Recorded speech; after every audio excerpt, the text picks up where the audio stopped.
Welcome to the latest episode of the Trusted Tech Talks podcast. I'm your host, Jake Adshead, heading up the cyber function at Maxwell Bond and co-host at Trusted Tech Talks. This week, I'm joined by Tim Smith, head of InfoSec at Slater & Gordon, and Gareth Neal, co-founder and director at Parker Neal, who will be discussing everything AI in cyber. Welcome and thanks to you both for joining the Cyber Trusted Tech Talks podcast. We're going to have a chat around AI and cyber, the good, the bad. So a big thanks to both of you guys, Gareth and Tim. Start quickly, very quickly, just with intros to yourself, really. So Tim, why don't you take the floor first? So I'm Tim Smith. I'm currently working for Slater Gordon. I'm the head of cybersecurity, and I've been in cyber since before it was called cyber. I was the IT guy that was in charge of firewalls and networks and things well before it was cyber.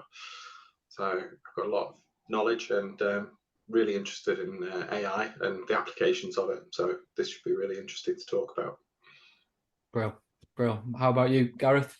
Gareth Neal. So probably similar to Tim, probably 16, 17 years in, whether it's InfoSec or cyber, call it whatever we want to call it these days. But I was an internal auditor 17 years ago and started to do this thing called security internal audit, and that's kind of how my career started. I've worked at the regulator, the ICO. I've worked in industry. I've worked for professional services, big, large, medium. I am a co-founder of Parker Neal now, so my own business. Decided to take the plunge and kind of work back in the consulting space around cybersecurity and data.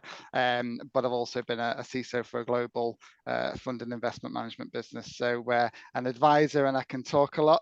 But also I've got a lot of war stories and experience of rolling the sleeves up and actually being at the coalface and the risk of it all as well. Brilliant. Well, I thought we'd get onto the AI space because it has just become very hot. Everybody's talking about it. It's emerging. Nobody knows what it's doing or how good or bad. So I suppose, what are your thoughts? I don't know who wants to go thoughts, but how is it being impacting cyber over the past, over the past 12 months, 18 months? How's it been impacting you guys? I'll go first. I think that the AI is a real challenge, but also a boon for the industry. I think the things that it can do are absolutely amazing. It can reduce the time to realization of a threat. You can do analyze a large amount of data very quickly. But there's that it needs to be tempered with. It's early, it's new, and we're just trying to figure out what the best applications are to get the most out of it. What do you think, Neil? Gareth? I've been called Neil a few times. We can run with that. Don't worry. Usually it's in the European countries. They love Neil. It's quite confusing for them. But we can take that. Look, I think there's part of this that is, are we going to become a society that is complacent because of AI, and we become over reliant on AI? That's something that's obviously being discussed a lot at the moment, and whether that leads to high unemployment, whether it displacement of the workforce and the skills, that kind of thing. But I think for me, and I kind of go back into kind of more my CISO kind of experience, and think about how AI can be used to encourage decision making or support decision making, but actually fundamentally, AI doesn't have emotion. And when I think back to some of the areas that I had to deal with that created most pressure, it wasn't necessarily the pressure in terms of the effort of the workforce or the team, because actually AI can be a positive there, and all of the mundane kind of analytic tasks, etc. AI can be introduced if it's controlled, actually with some good tangible benefits. But in terms of that sharp, reactive, sometimes subjective decision making, the ability to influence a management team or a board team to go in one direction versus the other. I don't think AI will ever get to a position where it can replace that. And hence, I think being able to encourage better decision making or support it, I think yes. But I think certainly having that emotion and being right in the thick of it to say, this is the direction we're going to do as things are rapidly changing through a breach or an incident. Personally, I just don't see a scenario where that would replace a human touch. So the staffing element in cybersecurity is really interesting, and I just want to just drill into that a little bit, because you open the statement by saying that you don't see it impacting that initially, as though it won't change that dramatically, because you're still going to need the expert to interpret the results, I assume. Yeah, but correct. In the early part of this AI implementation, will we need more staff to deal with this? Do you need to send some of your team on courses around this in order to interpret it properly? Or do you get a third-party tool in? So ultimately, from the business, is it a cost to onboard this extra benefit? And will that cost be realized? What do you think? It's a really good point, isn't it? And it is quite a challenging one. I mean, we spoke about this previously, right? So, and I use my own kind of background of, back to being an internal auditor. Actually, I was also doing accountancy exams for my sin. Absolutely hated doing accountancy exams. Hence why, fortunately, year one security audit was my path forward. That said, I was being taught how to pass an exam, not how to be an accountant. And then I was being taught how to pass internal audit exams, not how to be an internal auditor. And I think, to your point, Tim, we may find ourselves in a position where you're almost being taught how to operate an AI tool or an AI piece of software, or if you're in manufacturing, especially, well, are you even going to exist in that on that production line, or are you just literally in the background being taught how to configure or tweak or program? And that's a completely different skill set that the industry probably hasn't woken up to yet at large.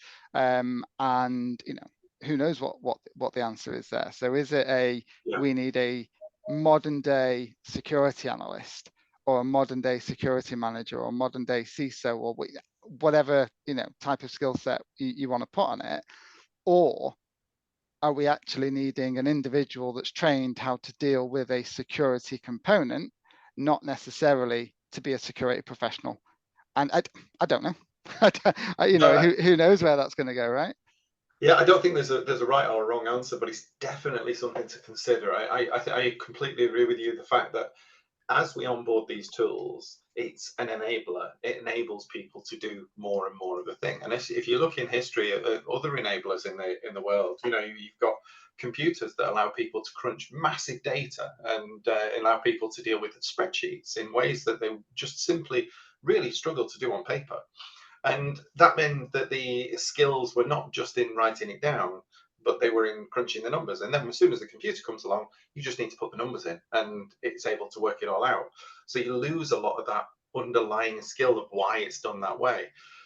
We risk that. We're risking that at the right now, because the AI tools, if you look at the CoPilot for security from Microsoft, that enables the SOC analyst to not only see the attack, but see what kind of vectors may have been used and make the assessment and go off to the other tools and get that data as well and enrich it, all within milliseconds. And that's fantastic, because he's able to see, right, this is a false positive and I can see that because it's justified here, here, here, and here.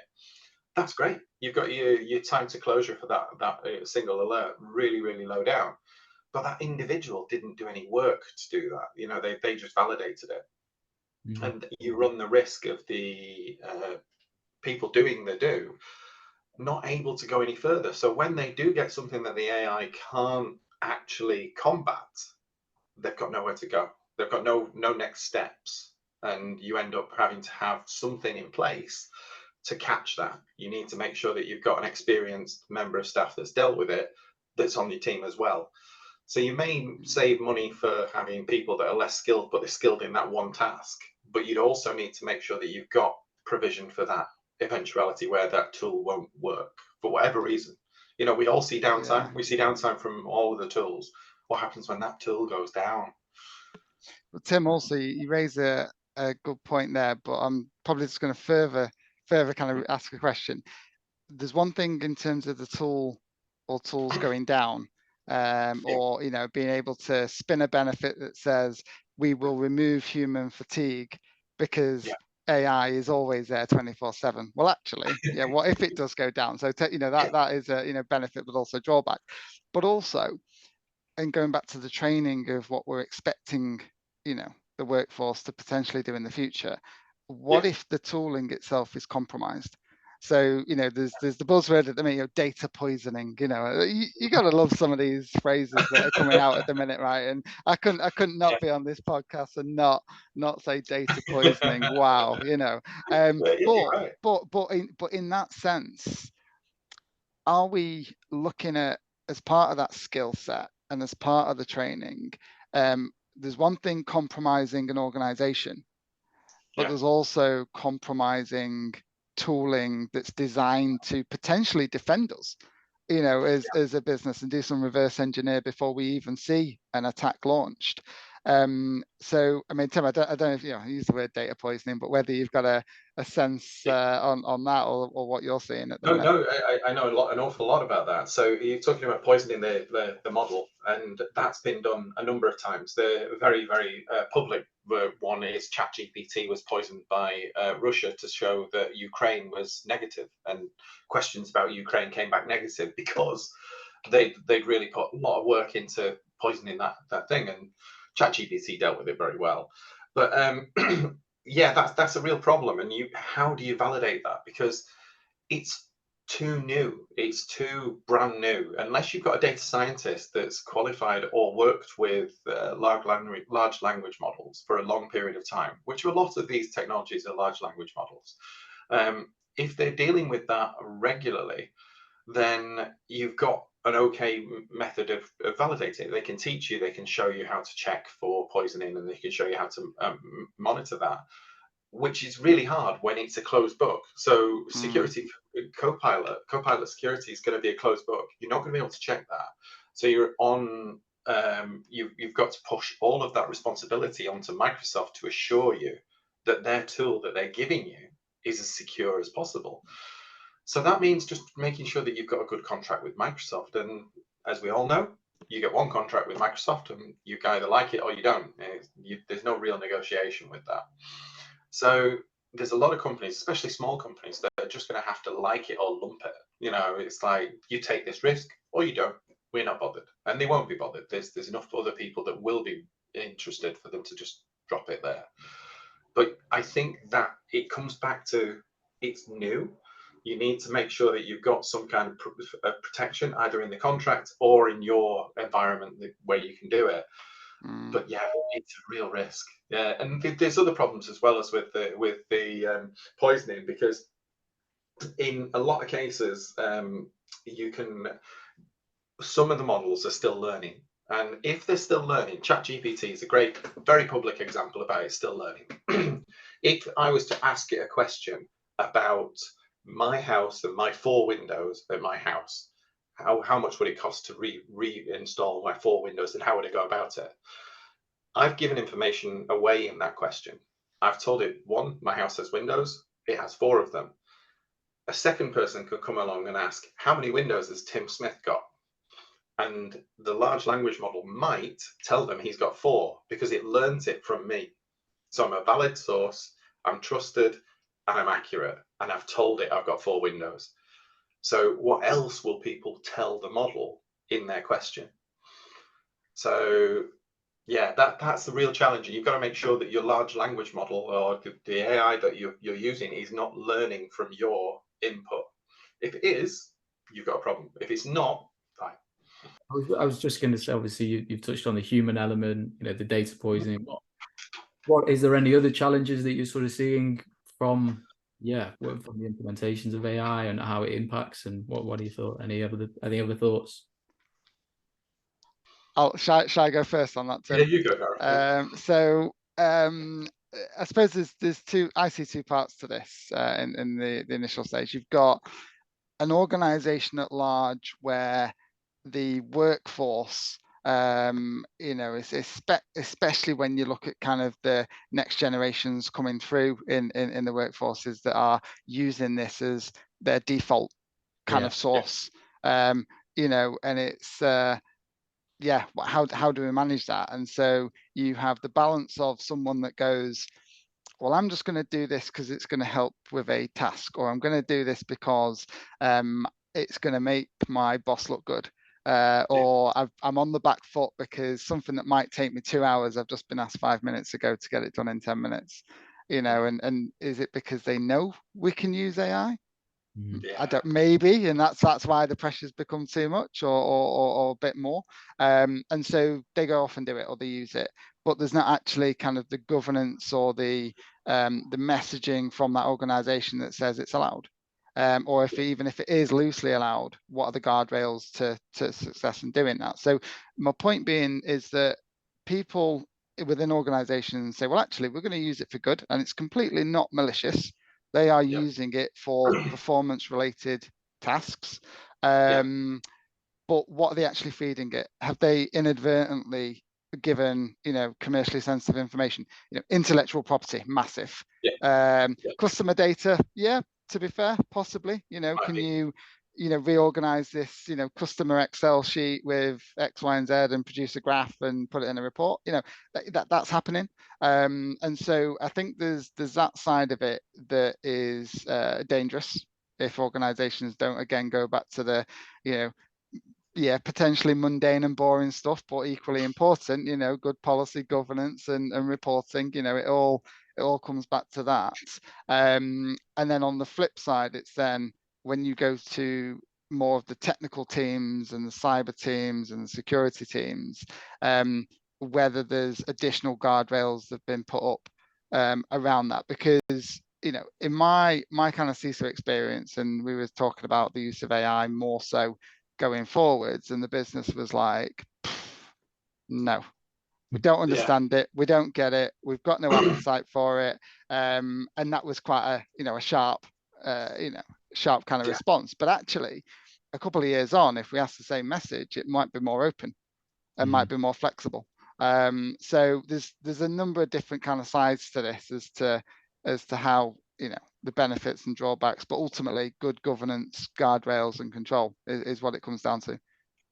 So yeah, I totally agree. That kind of methodology where you need to make sure that the staff and the teams know about it and they understand it. It's great. You find this with all of cybersecurity. When you get to a certain level, when you're trying to affect a business, a lot of the time it comes back to winning the hearts and minds of the staff and winning the hearts and minds of the IT teams. So one of the things that we worked with Microsoft with was to deploy Bing with their chatbot enabler. And the reason that we chose Bing was because it offers a protected environment. None of your questions or data ever leaves your environment. And that was really, really important. And we had some wacky ideas coming in. And like you said about people wanting to reword a document or court summons, can we create court summons in here? Can we do, it was like, oh my God, no. You can't put that on ChatGPT. There's such a lot of sensitive information, and we had to educate them and say, that's not possible. That's why it's locked down. That's why you can't do it. And winning them over at that stage was really difficult because you had this mix of people that were very enthusiastic and very influential, and these people that were completely novice and didn't understand what was going on, and they thought it was just magic, and they thought it'd go to the shops for them and make them coffee and God knows what. And you had to educate everyone. So I ended up going and doing like an internal podcast for all intents of work, and giving them examples of what it can do, what it can't do, why we can't do it yet, what we can do, and giving them the roadmap to it. And that did a lot of things. That meant that we were able to teach the staff what was coming, give them expectation, manage some of them novice people that thought that it could go and make them coffee. and teach the people that were excited about it what we were going to do and what we were going to enable for them and what we weren't. And that people step was really important. And we talk about the tools a lot. We talk about rules, we talk about SOC, we talk about EDR function, ASR, and all of that cybersecurity goodness. But the people is where it actually gets to work. That's where it was really, really important. So Gareth, I totally agree with you, but it's all about the people.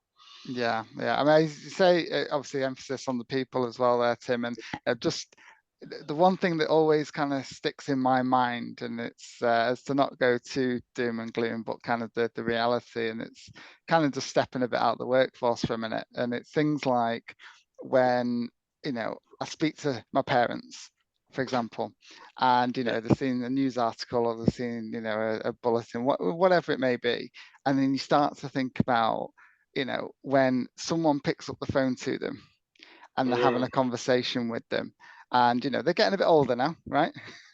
I'm getting a bit older, and so they start to say, well, actually, son, you work in cybersecurity, right? You worked in the industry for a while. What do we do? And so the conversation is, well, A, B, and C, because it's a person at the other end of the phone that's trying to, do some reconnaissance, get some data out of you, maybe make a payment, that kind of thing. But actually now, when they're saying, what do we do? That we're hearing that it might be a robot that rings us. And not only that robot might sound exactly like you, Gareth. Yep. And this has happened, right? There's been some really bad consequential issues with this, over the news recently. And, I like to say, stepping completely away from the workforce and defending the workforce. It's the, my parents and, my family and, my friends. And, this is a reality now, unfortunately. And so that kind of defensiveness in terms of, right, would you apply these common security kind of practices within your life so that you can apply that same discipline within the workforce? That's a message that I've been hammering, probably like you, Tim, for many, many, many, many years.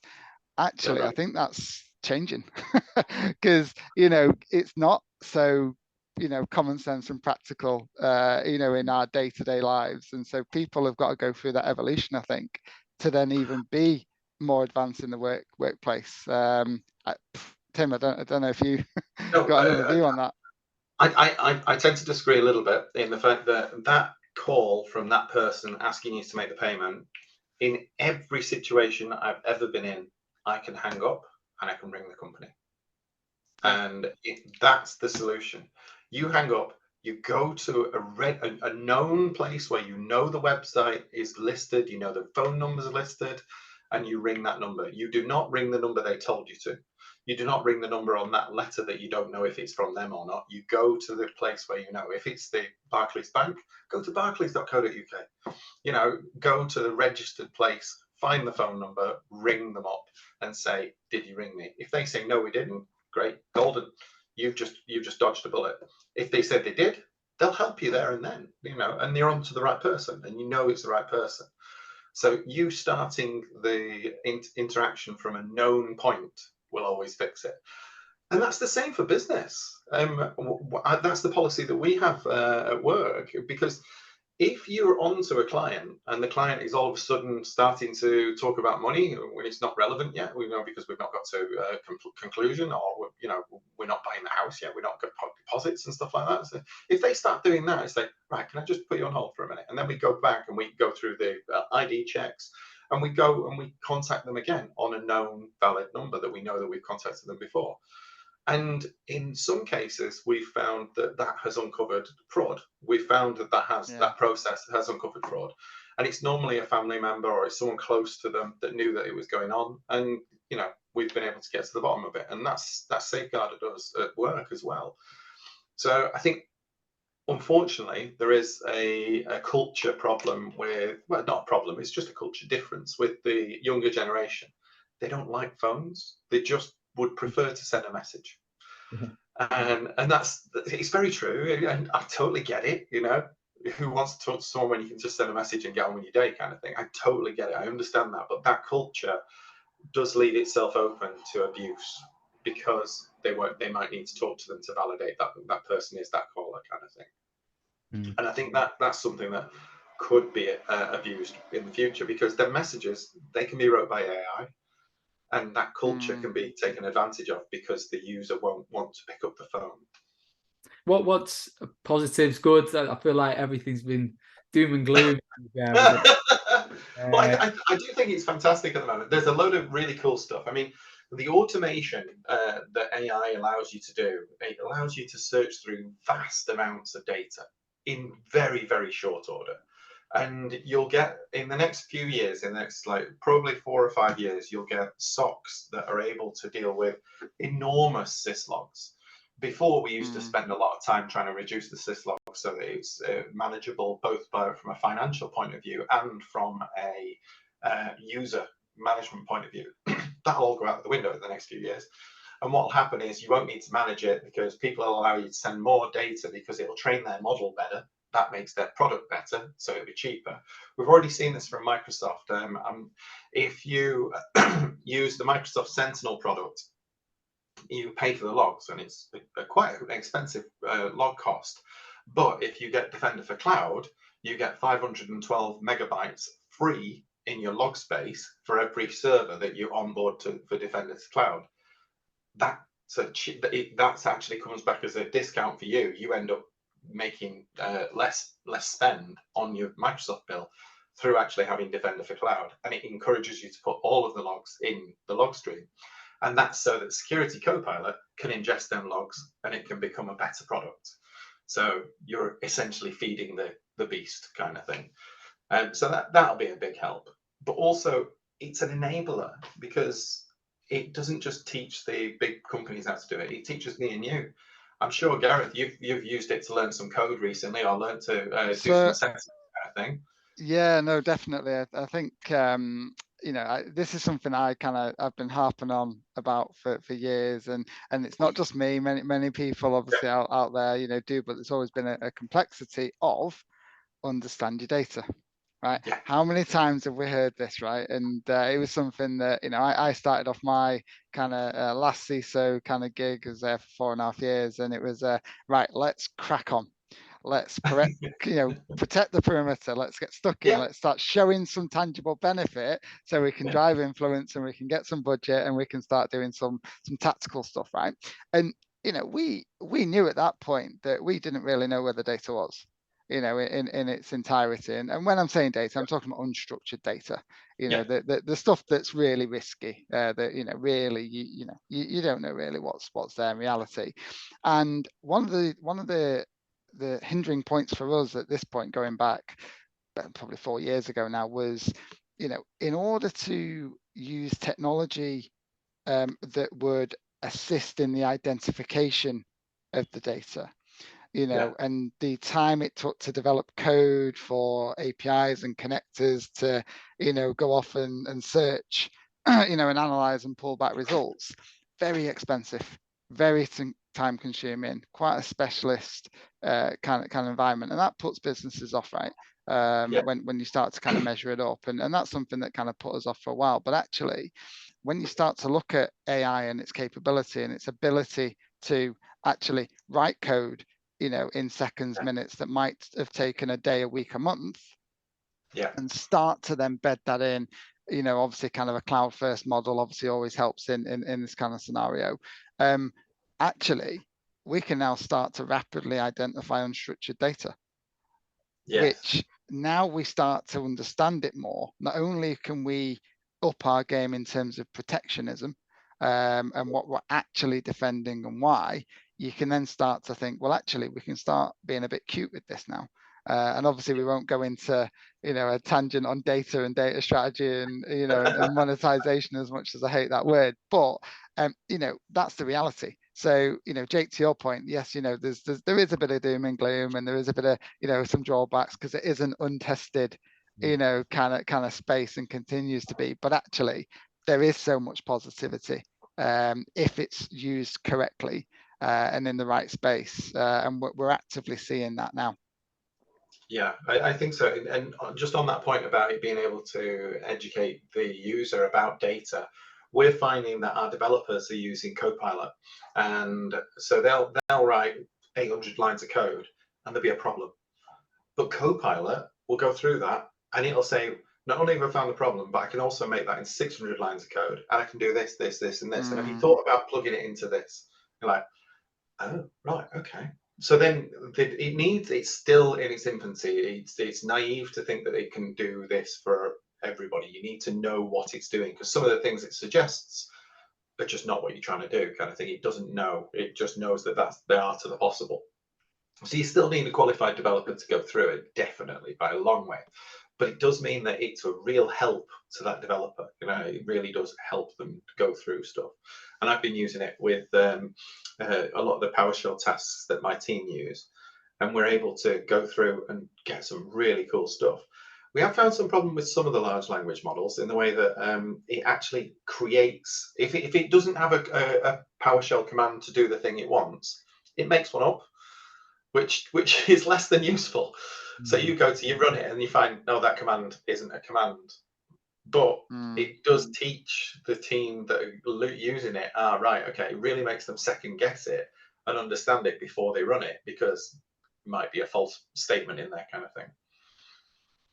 Is there anything that you can see, I don't know, future-wise, that's gonna anything good, I suppose, anything that can impact your business, anything that can impact the cyberspace and in general that you can see more down the line that they're going to start introducing, or anything like that? Tough question, probably not one probably that you thought of, but no, I think one of the big things that I can see them introducing into like Word and into Office is just like you have spell check. And it very much is that kind of a feature, but you'd start writing a letter and it'll finish it for you. I can see that happening. I can definitely see that happening. I can see you writing a table of data in Excel, and it'll say, oh, is this the rest of the data? And it might well be right, because it can see a pattern that you didn't notice. So I can see sales figures and stuff like that really, really, extrapolated and predicted very, very well, or very, very badly. So you need to be cautious of it, because it's a guess. But I can see a lot of benefit to computer use going forwards. I can also see a lot of toys and computer games and stuff getting a lot different. I can see toys that would be able to remote control, and they'll avoid things as your kid that is driving it into the wall. I can see that. I can also see computer games where you can talk to NPCs and they'll talk back. There's a Matrix demo for all the people who are watching that are interested in that. If you go and search for Matrix demo, you can actually load it up on a modern computer and you can actually go and talk to people. There's nothing you can't say, and they'll respond appropriately if you're rude to them, or they'll respond appropriately if you're nice to them. It's quite surreal. I suppose the ultimate question: good or bad? Positive or negative? Go on, Gareth. You can. Do you want to tee me up first, Tim? Okay. Yeah, and the audience always waits for this, don't they? And they think, right, here we go. Are they gonna be a politician, or are they gonna commit here? And that's the aim of the question, Jake. Fantastic. So right, how to avoid being a politician and actually commit to something. Okay, so I think there's two parts, right? So I think definitely for good. There was no doubt in my mind that AI can be used for good and is being used for good.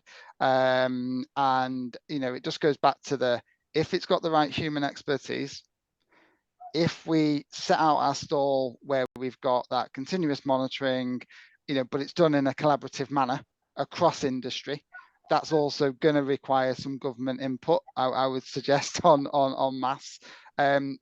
Like fantastic capabilities to come, and some of the benefits, outside of how we run a business, but actually to ourselves as consumers, will be huge in the future. And obviously that's ever going on.